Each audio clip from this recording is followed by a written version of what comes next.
Delirios científicos radiofónicos. Alimento para mentes inquietas en estéreo.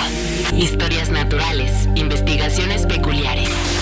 Descubrimientos sorprendentes. Narraciones desde las fronteras del saber colectivo que le ponen sabor a la semana. Porque a fin de cuentas la ciencia que no es comunicada es ciencia condenada al olvido. Amasemos juntos esa materia gris y hagamos bullir el elixir del conocimiento. Bienvenidos a Masaje Cerebral.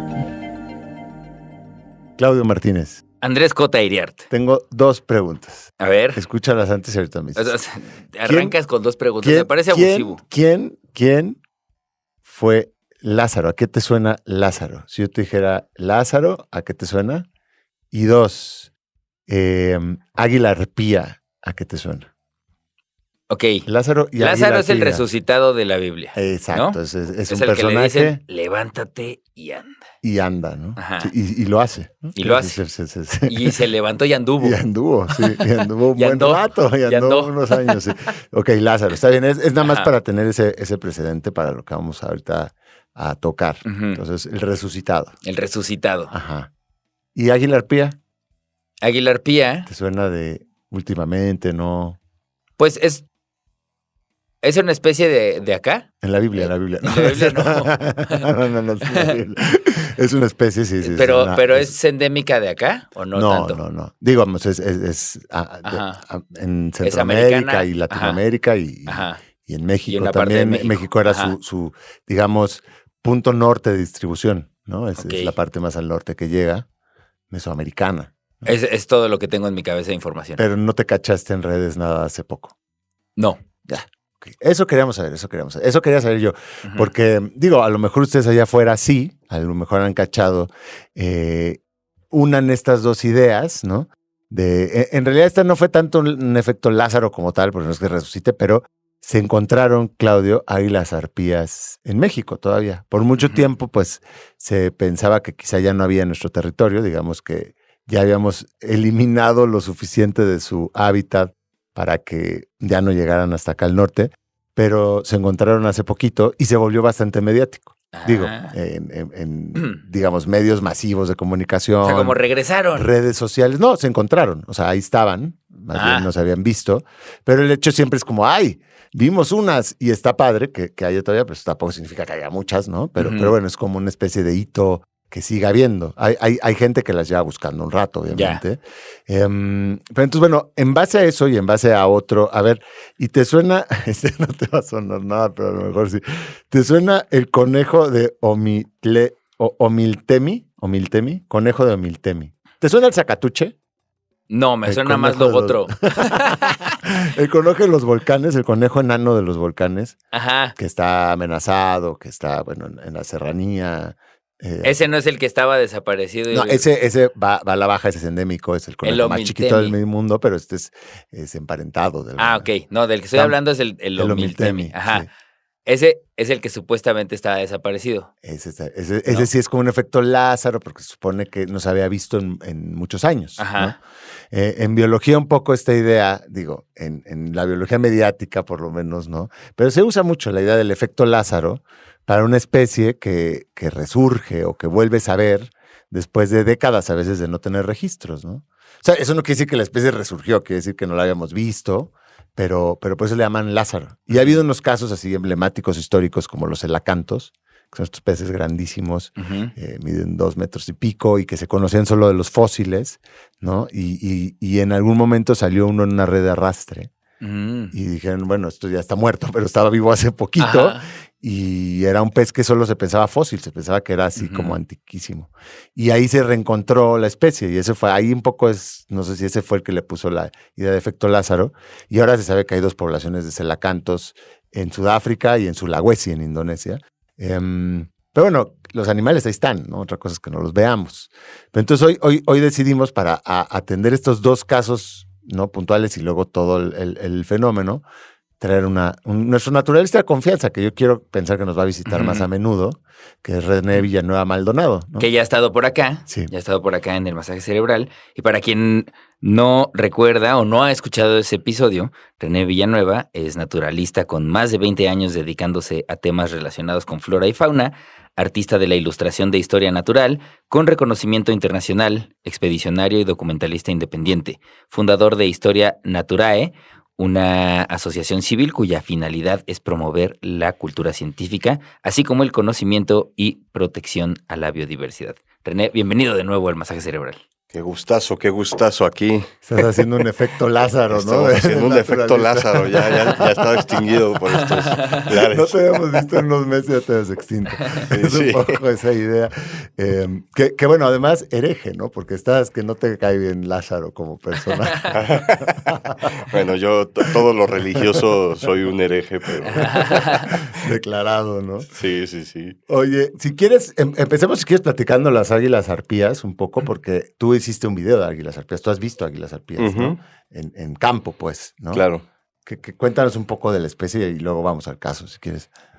Bueno, el águila arpía es un ave rapaz enorme, muy poderosa, posiblemente de las aves rapaces más grandes que hay en el mundo, que habita en zonas neotropicales de América, es decir, desde el sur de México hasta Argentina, básicamente, donde recientemente también me enteré que reapareció, ¿no? Y hubo como un efecto Lázaro ahí, ¿no?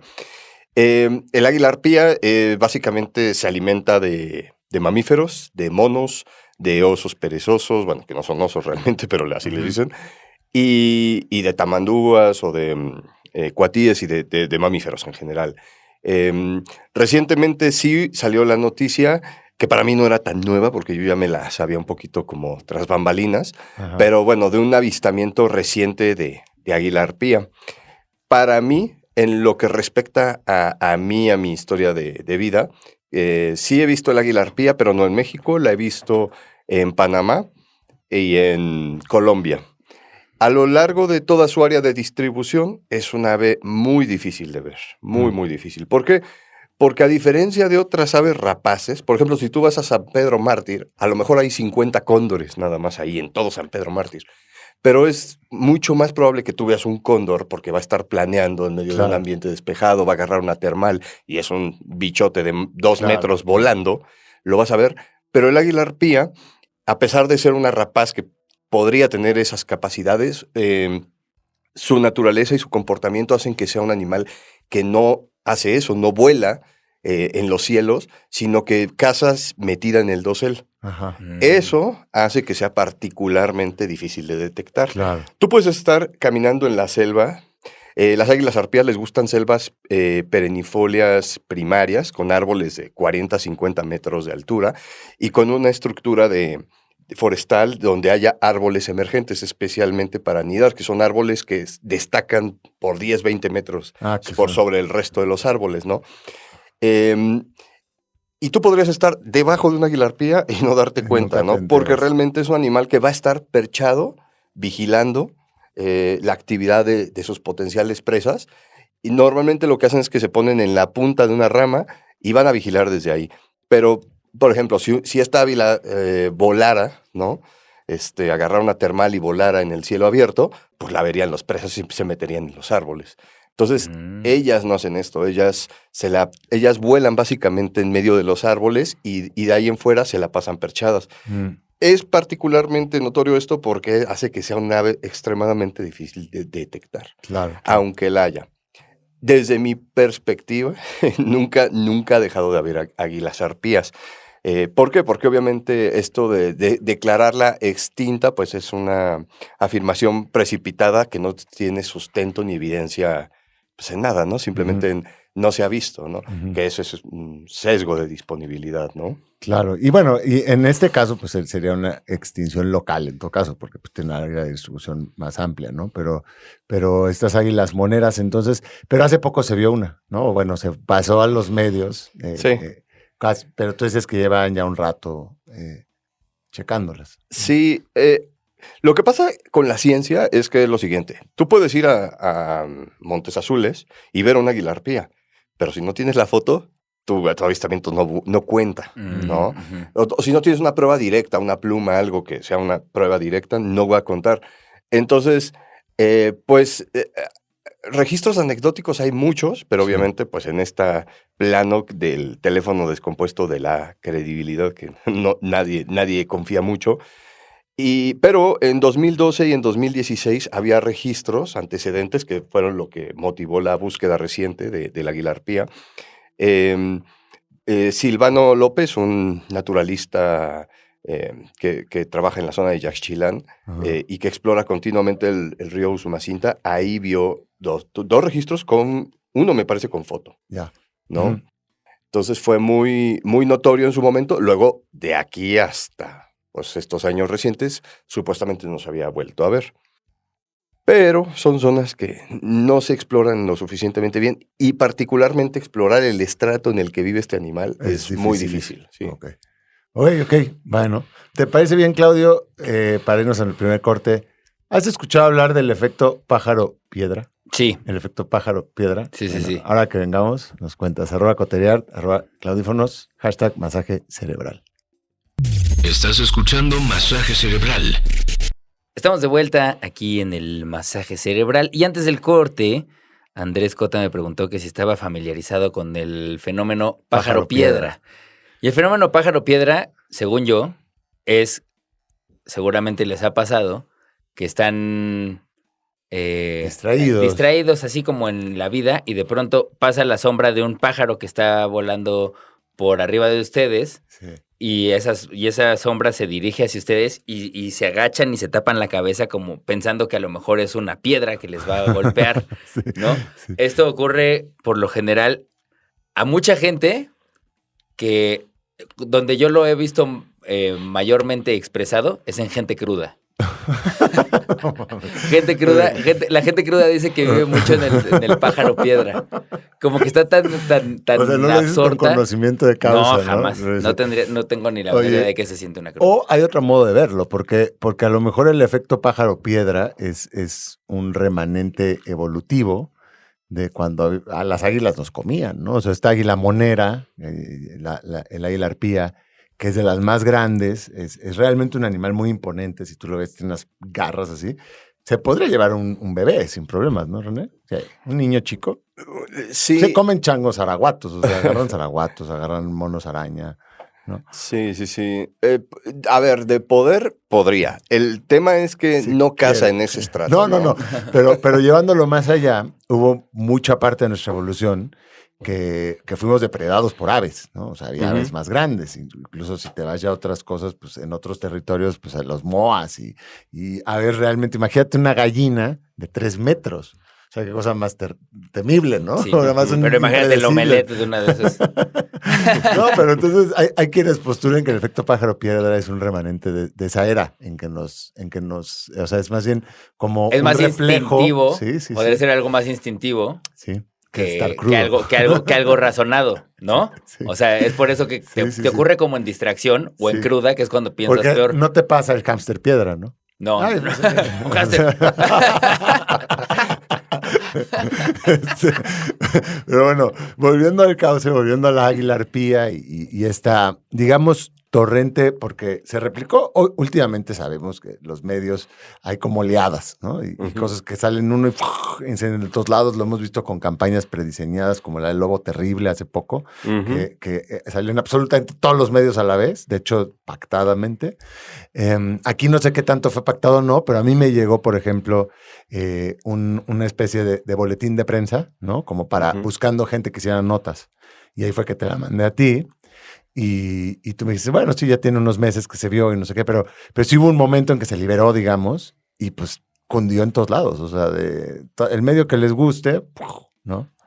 Sí, de hecho, algo interesante, mira, el investigador encargado de esta parte se llama Alan Monroy, es un biólogo ornitólogo muy, muy interesante y bueno, un tipo que se dedica precisamente al tema de las aves rapaces. Creo que de hecho está becado por la Fundación Peregrina, si no mal recuerdo. Y algo interesante es que esto no es, a ver, para los que estamos metidos en el mundillo, esto no era tan nuevo, pero había siempre como muchas cosas, como ese secretismo de se vio la águila arpía, se vio, pero curiosamente siempre hay como muchos puntos a tomar en cuenta. Es decir, se encuentra un animal increíble, muy carismático, pero que realmente podría estar, declararlo así, decir abiertamente a los medios de comunicación, se vio una aguilarpía, también puede ser una invitación a que casen a ese animal, ¿no? Sí. Entonces siempre como que también estuvo el tema de cómo manejarlo mediáticamente, ¿no? Porque sí, claro, pues en algún momento tenía que salir, si no, pues básicamente, pues de eso dependía pues un poco el trabajo de Alan, pero realmente pues siempre tiene todo este cuidado de decir, bueno, sí se encontró, pero ¿qué tanto podemos decir o qué tanto no? ¿En qué zona? Ajá. Sí. O cuándo es el momento adecuado para decirlo, para asegurarnos de que tenemos cubiertos todos estos flancos para proteger estos animales, ¿no? Claro. Y de hecho eso pasa pues bastante, ¿no? Con algunas especies que son particularmente atractivas, ¿no? Claro. Sí. Oye, pero por otro lado, se libera también porque es un buen argumento para defender territorios. O sea, una especie simbólica o icónica, ¿no? A veces funciona para eso, o sea, ¿por qué no talar lo que hay de mostes azules? Bueno, entre otras cosas, porque incluso hay águilas arpías, y ergo, si hay águila arpía, quiere decir que hay muchas otras cosas, ¿no? Porque es una especie que necesita un bosque primario o un bosque bien conservado. Sí, lo que realmente, digamos que eso tiene como su lado bueno y su lado malo. Lo bueno es que hay águilas arpías. Sí. Lo malo es que posiblemente pues, es una población zombie de águilas arpías de unos cuantos individuos que realmente ya no representan una población, sino son un relicto de ejemplares pues, que han quedado ahí. Lo interesante es que uno de estos ejemplares, o más bien el ejemplar que está fotografiado, es un juvenil, lo cual indica indirectamente la presencia de una pareja reproductora, ¿no? Ajá. Porque no se puede, o sea, tiene que estar la mamá, el papá, y bueno, y eso es lo que es particularmente valioso, ¿no? Que es un juvenil con estos dos asociados. Pero ciertamente también esto es un reflejo sintomático, pues del momento en el que estamos, ¿no? Porque esto del efecto de especies que aparecen y desaparecen, pues como también tiene un sesgo que es muy mediático, ¿no? Sí. Las redes sociales visibilizan muchísimo más estas especies, hay muchísimo mayor acceso, muchísima más gente moviéndose, viajando, documentando, fotografiando y todo, subiendo a redes, entonces ya se ven más estas especies. Pero el tema es eso, ¿no? El tema es que realmente parecería también ser un síntoma de esta sexta extinción en la que ya nos encontramos, que realmente pues esto va a empezar a pasar, ¿no? Previo a que las especies se extingan del todo o las poblaciones se extingan, van a estar como intermitentemente apareciendo y desapareciendo hasta que pues finalmente ya no haya forma de revertirlo. En México no sabría decir si ese puede ser el caso del águila arpía, pero pues lamentablemente todo indica que las poblaciones están muy mal de esa especie, ¿no? Claro. Oye, a ver, yo tengo ahí una pregunta, porque estabas comentando que, claro, avisar o no avisar de que existen también puede detonar en en una cacería de banda que dice, son los últimos, tenemos que tenerlos nosotros porque también así opera sus cabezas, ¿no? Y al mismo tiempo puede ser el peligro de que entonces nadie le preste nada de atención, ¿no? O sea, incluso pensando como estratégicamente, el que hayan salido tantas comunicaciones simultáneas puede ser un acuerdo también de todos estos medios, los boletines ¿no? de prensa, Como para sí, decir, digamos que está para que no se descontrole quienes están en cazadores fortuitos y también se le presta un poco más de atención como para darle algo que apoye a que se siga reproduciendo o yo qué sé, ¿no? ¿Qué tanto esta ciencia mediática da en favor o en contra de especies como el águila arpía? Pues mira, el problema es que ya las especies en general ya todo lo tienen en contra. Entonces, si no se dice, malo. Si se dice, malo también, ¿no? Ajá. Entonces, ese es el problema, ¿no? Que realmente por donde le veas, todo, ya lo tienen todo muy en contra. Quizás la única forma de brindarles una protección legal o un reconocimiento social es decirlo. Uh-huh. Pero pues también parte de del hecho de que hayan podido quizás sobrevivir a veces, pues radica en el hecho de que vivían escondidas y que nadie las conocía. Claro. ¿no? Claramente, sí. Oye, y pensando, digo, para abandonar tanto el águila arpía y ahora que nos iremos a lo mejor al conejo que también fue muy mediático, de otra manera, porque ese sí era como un reavistamiento. O sea, el águila arpía pues tiene otras zonas de distribución. Este es un conejo que es endémico de una zona y que no se había visto teóricamente en no sé cuánto tiempo, porque es otro fenómeno, que es cuando sale así el periodicazo de se reencontró el no sé qué, y de pronto pues hay gente que dice, oye, pues no es cierto, ahí están los registros que los estuvimos viendo pocos, no hay poca abundancia, pero para no quemarlo ahorita, Omiltemi, ¿verdad? Conejo Omiltemi. Omiltemi. ¿Qué significa Omiltemi? ¿Qué crees que signifique Omiltemi, Claudio? No tengo ni Ayúdenle, idea. hashtag masaje cerebral, @coterear, @claudífonos, vamos y venimos. Ciencia que no es comunicada es ciencia condenada al olvido. Esto es masaje cerebral. Qué bueno que no le cambiaron, o si pues acaban de sintonizar, esto es el masaje cerebral. Estamos aquí en un capítulo de resurrecciones a medias, ¿no? De resurrecciones mediáticas en todo caso, de efectos Lázaro. Estábamos, pues después de hablar de un poco de la águila arpía, el otro organismo que ocupó redes sociales y a lo mejor tuvo un poquito menos de movimiento mediático, pero también a mí me llevó por muchos lados, vaya, de un conejo, ¿no? De un conejito que sí, según la nota que se liberó de prensa, tenía años, sino que décadas de no verse, y es el conejo Omiltemi. Omiltemi. Y que tú ibas a proponernos qué significa Omiltemi. No tengo la menor idea. Espero que mejor que ChatGPT, porque... No, es que... Y además, fíjate que sí me puse a buscar, sí. Porque dije, no quiero decir ahí cualquier barbaridad, que es lo que hago después de cada corte, pero Omilteme es el espacio, ¿no? O sea, es el lugar, pero también el conejo es de ese lugar. Entonces, de hecho es conejo de Omiltemi también, ¿no? Sí. Entonces, la neta, ni siquiera sé en qué lengua está. Aquí, fíjense cómo es la inteligencia artificial. Bueno, estábamos dando risa ahorita. Lo que me inventó a mí es significado en tlapaneco, en tlapaneco.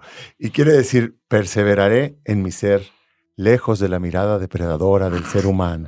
Si llega a atraparme una cámara, comenzaré a comer los ojos de aquellos mirones. Sigo el mandato de la luna. No, Para que no siempre le hagan caso a su inteligencia artificial. Pero bueno, sí, se refiere a un lugar, a una localidad. Y nos está diciendo René que hay muchas especies endémicas de esa zona. Mira, aquí ¿no? dice origen y significado del nombre de Omiltemi. Ajá. Significa hueso tirado. Otra versión dice donde se sueña. Ah. En la etimología es omitl, es hueso, y temitl, tirado. Ah, pues eso está Ahí bien. está. Hueso tirado. Hueso tirado. Lo cual está bien. Posiblemente le hace justicia a ese nombre, ¿no? Oye, pero es una reserva, ¿no? Dices, una zona. Sí, en realidad el Parque Nacional Omiltemi forma parte de esta cadena montañosa que es parte de la Sierra Madre del Sur, que sí es una zona muy rica en endemismos, ¿no?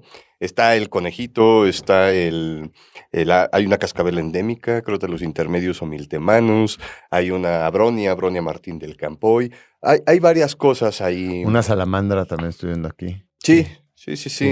Es muy rica en endemismos el sitio, ¿no?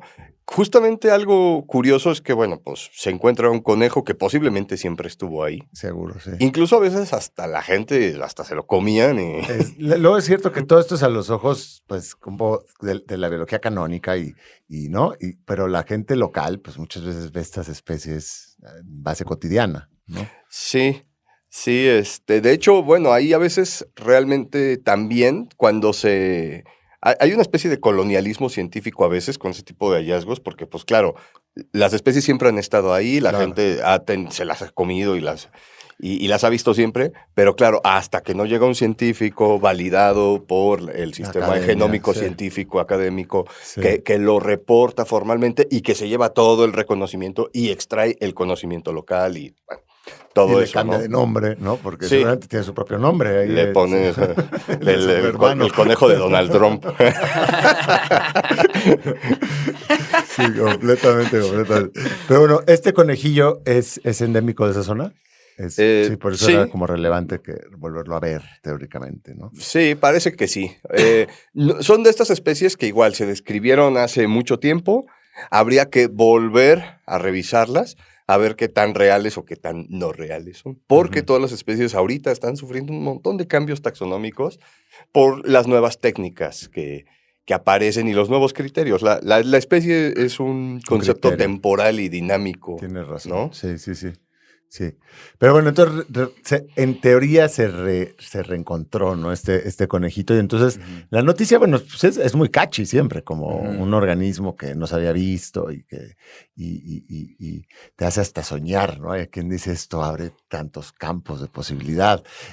Yo por ahí luego, Diego Barrales, que también ha sido invitado aquí al programa un par de veces, me compartió, como él está ahora como delegado de eNaturalist, y me compartió unos pantallazos no solo que no es que no se estuvieran registrados, estaban registrados en eNaturalist, pues, o sea, ahí públicos, de pues una serie de avistamientos de este conejo a lo largo de los años. O sea, más bien, pues no sé, quién sabe por qué, como lo que decíamos hace rato, quién sabe por qué no se había vuelto mediático, ¿no? Pero bueno, en este caso se volvió mediático y resurgió. Así ha habido muchas otras especies, ¿no? Tú tienes, de hecho, experiencia de primera fuente con algunas, ¿no? Sí, hay muchas especies que aparecen y desaparecen. Creo que también habíamos platicado alguna vez la cascabel esta de Colima, que se encuentra, bueno, que en realidad es la cascabel de Autlán, que en realidad Autlán está en Jalisco, pero fue una especie que se describió hace como 50 años. Un colector la encuentra ahí un ejemplar atropellado, se llamaba Joseph Lanham el colector, la recoge, luego la manda a Estados Unidos, descubren que es una especie pues nunca vista. Y bueno, Wilmer Tanner le pone el nombre en honor a Lanham, y entonces le pone Crotalus lanhomi, ¿no? Una especie de cascabel de cola larga, que después un herpetólogo llamado Jacobo Reyes redescubre, pero explorando en Colima. Y resulta que posiblemente el registro de Autlán posiblemente era una mala información. O sea, a lo mejor mandó la información equivocada de dónde era el sitio original. Entonces, pues claro, la gente que regresó a buscarla ahí nunca la encontró y en realidad el animal estaba realmente en otro sitio, ¿no? Es que no había Google Earth ni Maps en ese tiempo. El GPS. No tenía PIN, ¿no? No tenía el PIN. Sí, no tenía el PIN. Además no era ni siquiera es local, entonces pues no sabes. Ah, mira qué interesante. Pero bueno, pero esa fue después de décadas, ¿no? Que Jacobo Ajá, él es quien la redescubre. Ajá. Y además no solamente se redescubre, sino que se redescribe. ¿Por qué? Porque el ejemplar original, o sea, el holotipo, estaba en muy mal estado cuando se descubrió. O sea, estaba atropellada, estaba aplastada. Incluso hubo algunas interpretaciones así de ilustradores que la recrearon, y claro, el animal tenía pues ya el color propio de un animal en estado de descomposición. Claro, luego más el alcohol, la preservación y todo, pues el animal era totalmente deslavado. Teléfono descompuesto. Más la marca de la llanta que la atropelló. Y cuando lo redescubren, el animal pues resulta ser totalmente diferente. Además hermosísima la serpiente, una serpiente de color rojizo, muy, muy llamativa. Sí. Y también justo aquí sucede el caso de lo que decíamos con el tema de decir o no decir las localidades. Ajá. De hecho, la redescripción de la especie, como es una especie tan, pues sería muy valuada para los coleccionistas y los traficantes, se describe, pero se da una localidad falsa para proteger a la especie. Entonces, en ciencia eso no debería de hacerse. Se debería decir, ahora sí que perfectamente dónde está. Pero ya incluso en los papers ya no tienes que decir localidad, sino si consideras que no es ¿En serio? Sí, ya se puede. Antes era inamovible, tenías que poner coordenadas de colectar, ¿no? O sea, incluso hoy en día está a tal grado, como dice René, tiene tanto en contra la fauna en este caso, y con plantas pasa algo similar. Hay tanta codicia, ¿no? Hay tanta avaricia, codicia, y el tráfico es tan tremendo que pues, se vale no decir. De hecho, yo creo que hasta te verían mal si lo dices, y es una especie de estas así como muy, muy, que hay poquitos registros. O muy imagínate a lo que hemos llegado, ¿no? Chin, qué cosa tan fea. Sí, estaría chido decir siempre, o sea, no solo decirlo mal, sino decirlo así como en el fondo de un abismo, ¿no? Algo así Exacto, sí. como un accidente garantizado. Sí, de drenaje profundo. Cámara. Oye, pues vamos a un último corte. Vamos a un último corte y regresamos. Historias naturales, investigaciones peculiares, descubrimientos sorprendentes, masaje cerebral. Estamos de vuelta aquí en el ocaso del masaje cerebral, en el último bloque.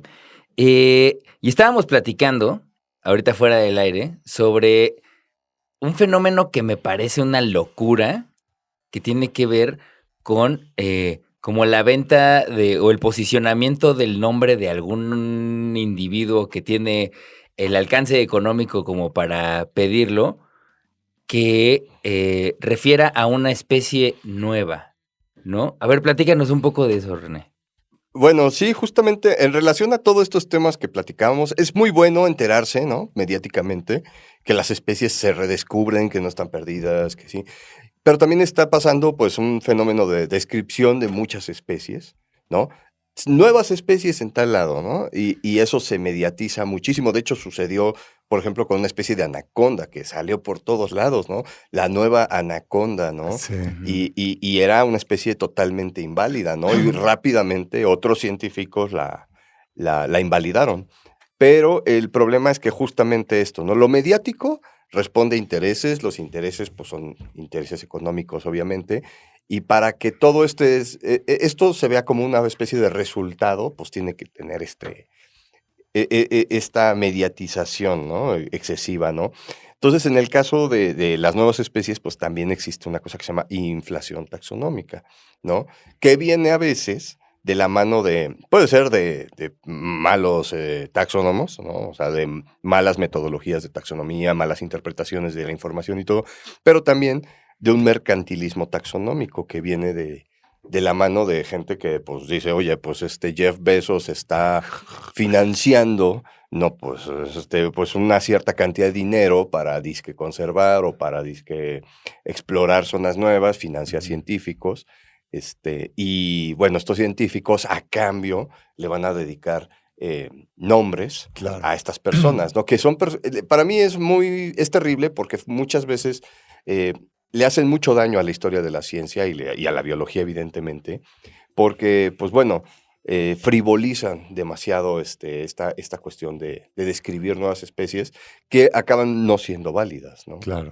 Entonces, claro. Además que si ya te pones a esas, o sea, si Jeff Bezos protege un pedazo del Amazonas, el coste ambiental de Amazon, o sea, ¿no? Pensando en su empresa, es brutal. O sea, es una máquina de extinción, ¿no? Es Claro. empresa. Entonces, es todavía peor. Es como un lavado de nombre a través de... Es greenwashing, Sí. puro. Claro. Y hay una serpiente de Leonardo DiCaprio hace poco, ¿no? hay hay varias que así pasan, así. O sea, ¿y la lagartija besucona no es suya?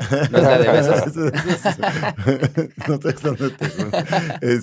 sí, eso es tremendo. También en biología existe mucho esto de pues, el nombre en honor al mentor y todo.